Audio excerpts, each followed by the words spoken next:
Hello, it is me, Mukuro. This is going to be a more casual approach on how I make videos. This is going to be more of a quick essay kind of thing, right?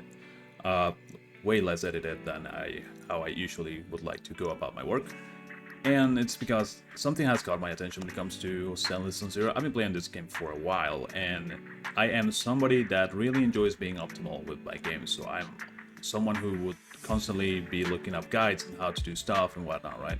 And the Stainless community in that regard is wonderful. There's a lot of creators that love to explain people how to do stuff, how to approach the game systems in the most efficient manner, like how to get as many rewards as possible, how to clear Shiyu, how to clear Deadly Assault, how to build teams, and whatnot, like all these options, right? But there's one thing that I see people not address, and I also feel like this is the biggest flaw that the game has, and that is that it pigeonholes you into either playing attackers or anomalies. What do I mean by this? If you are a new player, it really affects your account if you pull on the banner that's available as soon as you start. I'm not saying that you should not, that's irrelevant. You could pull for the character or not, and also you're a new player so you don't know any better, right? However, if you are starting in a patch where, let's say the current patch where Jizuha is Alice is coming, we have Miyabi and Janagi is also coming, then that means you're probably gonna get hard locked into playing anomalies, right? If you would go into the patch previous to that, you would have pulled for Yishan and you have pulled for Yufufu. That would have meant that as a new player, you were probably gonna get locked into playing attackers. Now, some of you may think, okay, you don't really get locked. It's not like you pull for an anomaly character and then suddenly you can never pull for stunners or you could never pull for attackers. No, that's not what I'm saying. The thing is, if you are planning to be a full free-to-play player, it's going to be way harder for your account to maintain both playstyles. So if I go to my agents, a seasoned player would tell you like, oh, this is a primarily anomaly account, right? Because he has Vivian, he has Astra, he has Miyabi. I mean, Astra is not really an anomaly support; she's a general support. Now we have Jizuha, who is an anomaly support, and then he also has Piper. He also has Grace, right? This is an anomaly account for the most part. He kind of has Sambi, which is weird, but okay, I'll get to that at some point later down the video, right? So this is because I started in Miyabi's patch in 1.4, and my first team was Miyabi, Piper, Sokaku, and this team carried me for a long time. And then eventually, I started understanding the game way more, and I started getting into my account economy and how could I make the most of the characters that I currently have going into the future, what to pull and what not to pull for.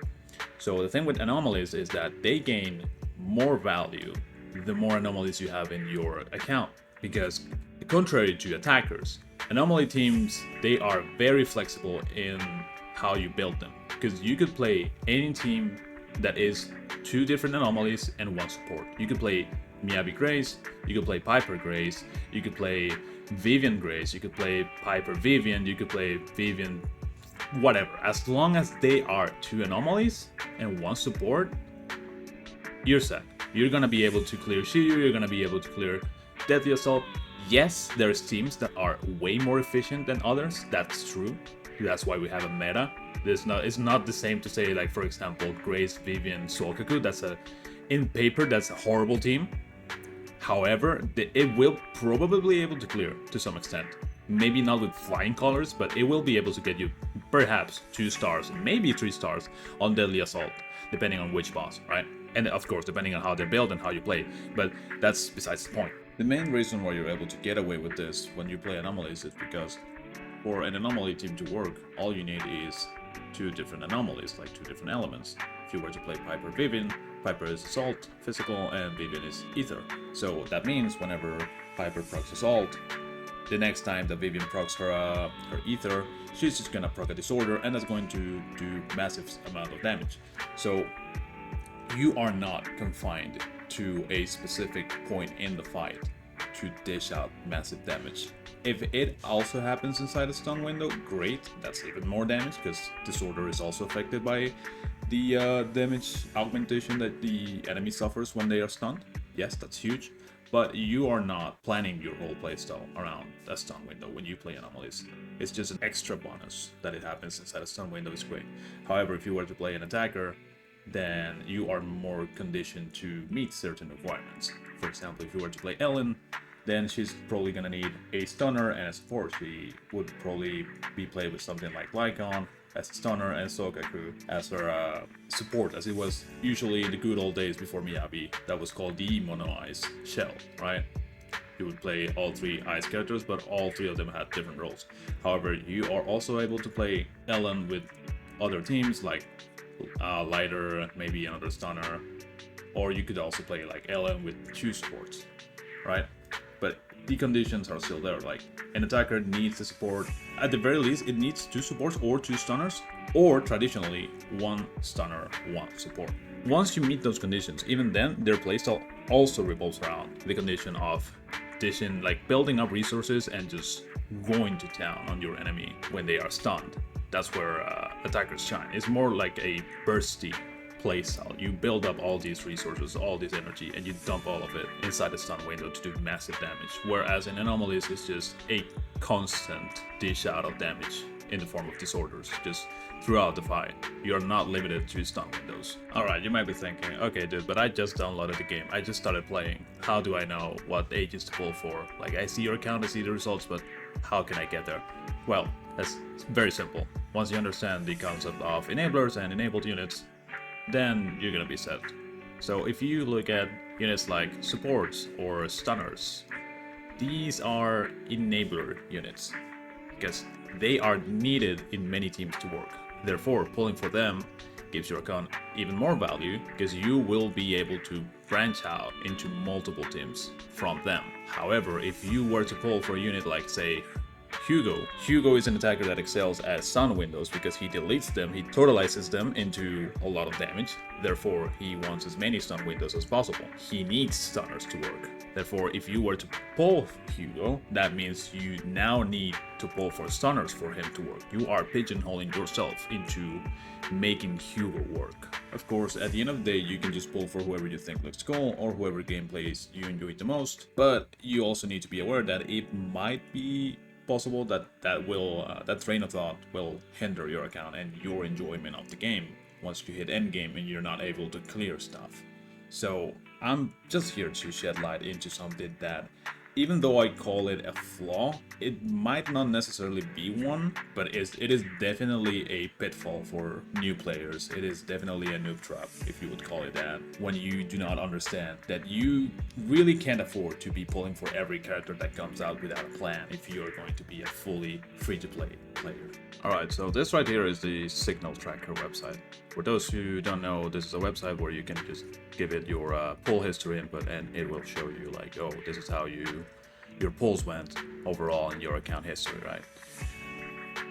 If you take a peek at this, you can see that my account is down atrocious garbage when it comes to luck. Like, if I go to the stable banner, once again, I started on 1.4 when Miyabi released. I lost my first 50-50 to Miyabi, to Grace, on 50 pulls, and then I pulled Miyabi on hard pity 80. Terrible for a new player, terrible economy, horrible. Millions will never recover. Next banner, Astra Yao. Friend tells me like, oh, Astra Yao is huge, dude, it's gonna be the support, you need to pull her. I lose the 50-50 to Nekomata, the Cat of Doom, at 78 pulls, hard pity. And then I get Astra Yao on extra hard pity. At this point, my economy is non-existent, no pulls whatsoever. Horrible. Needless to say, I couldn't get her engine. I couldn't get Astra's engine. I would later learn that, honestly, you can play Astra without her engine, that's completely fine. She's still excellent without it. Then, this is my first mistake. And this is the mistake that I want most of you to avoid. I pulled for Zambi, because Zambi is cool. But Zambi had no place in my account, and if I recall correctly, she was also, like, her banner was also up with a Bernice rerun. And Bernice, pulling for Bernice would have made wonders for my account instead of pulling for Zambi. Not to say Zambi is a bad character, she just does not fit the archetype of my account because she's an attacker, and I was pivoting towards Anomaly characters. I was playing Piper, I was playing Grace, I was playing Miyabi. Those three are anomalies. Maybe you can make the exception for Miyabi because Miyabi is like, she's just her own thing, right? But the other two anomalies for sure. Alright, I still get her on hard pity. And remember, this is my track record. My economy is non-existent. So, I cannot pull for trigger on their banners. And pretty much if you are playing Zambi with no trigger, I mean, it's not like it's impossible to play her without trigger, but it's going to be much harder, like, to see results from Zambi if you don't have trigger. Then Vivian comes around. At this point, I'm still pulling because like I find Vivian gorgeous. I love her design. I pull for her. I lose another 50-50. There it is. And then I get her on hard pity. No economy whatsoever. At this point, I enter hibernation. Hugo comes around. Lighter comes around. I do not care. 2.0 comes around. We get a lot of pulls. I get Isha.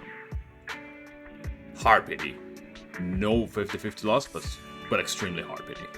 Wonderful. The tradition continues. And then finally, as of today, I got Yuzuna in 61 pulls. No 50-50 loss, but still, that's a lot of pulls for an agent. If we go to my my stable banner, it's even more cursed, because as you can see, like it's not tracking the first agent, but I'm pretty sure it was Grace. And this is over the course of 300 pulls. I've gotten 2 Nekomata engines. This game wants me to play Nekomata. And 1 Leica. That's it. That's all I've gotten from the stable channel. And when it comes to engines, I haven't lost a single 75-25 at least. But you can see that I'm also getting almost all of them in hard pity. Which is horrible. And then I got lucky with Yuzuna. Yuzuna treated me so good. Like, she came home early and she also brought her engine. So, great. So, my point here is like, even if you have terrible economy, even if you get unlucky and get everything on hard pity, if you pull correctly, like with the right mindset, you will be able to just go back and make a comeback pretty much for your account, and you'll be able to clear endgame easily. Well, that's gonna be it for now. I was planning on making a guide on how to approach the game from the beginning up until endgame, like a general new player guide. And that video is probably going to be like well edited and such, like scripted, actually, you know, well produced as I would like to do my stuff. But this is more like an experimental thing. I decided to just sit down, record some stuff, just yap about my thoughts. If you enjoyed this, or you would be interested on said guide that I'll probably be cooking in some time, just let me know. Let me know in the comments. Just throw it a like, sub if you want. You are not obliged. I'm not holding you at gunpoint. However, it will help. It would be great if you would do that, or maybe recommend this video to a new player, a new friend that you are getting into Sandless. Just like, hey, you know, this guy is talking about some facts. This guy's spitting. So yeah, just pass it around. And thank you for watching. See you next time.